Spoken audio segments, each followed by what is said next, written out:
எவ்வளவு ஒரு வன்மம், எவ்வளோ காழ்ப்புணர்ச்சி இருந்து உங்களுடைய இயலாமைய வெளிப்படுத்துனீங்கனாக்கா, எப்படி இந்த ஆள பாட வச்சிருப்பீங்கன்னு ஒரு விஷயம் இருக்குல்ல. எவ்வளவு கீழ்த்தரமாக கோவலனை இது போல வந்து முதல் முறை கிடையாது, 2வது முறை.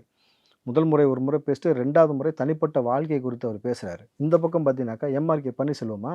அவர்லாம் என்ன அமைச்சரோ, என்ன கருமோ! திமுகல இருக்கவன்லாம் ஆபாசமா பேசினா அமைச்சர் ஆயிரலாம் போல இருக்குல்ல. அப்படிதானே இருக்கு இதுவரைக்கும்.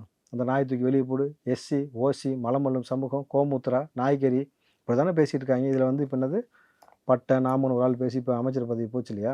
இப்ப இதே போல எம்.ஆர்.கே. பன்னீர்செல்வம் விஜய் குறித்து அவர் கட்சி பேரை குறித்தே வந்து திரிஷா, கீர்த்தி சுரேஷ்ன்னு சொல்லி இவ்வளவு மலிவா கேவலமா பேசினா, உங்க புத்தி முழுக்க எங்கடா இருக்கு? நீங்க இதத்தான் பெரியார்ட்ட கத்துக்கிட்டீங்களா?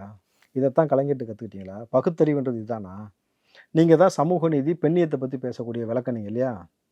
நீங்கள் இவ்வளவு மோசமாக, இவ்வளவு கீழ்த்தரமாக பேச வேண்டிய அவசியம் இல்ல. எம்.ஆர்.கே. நீ பேசுறியே யோக்கியமா நீ?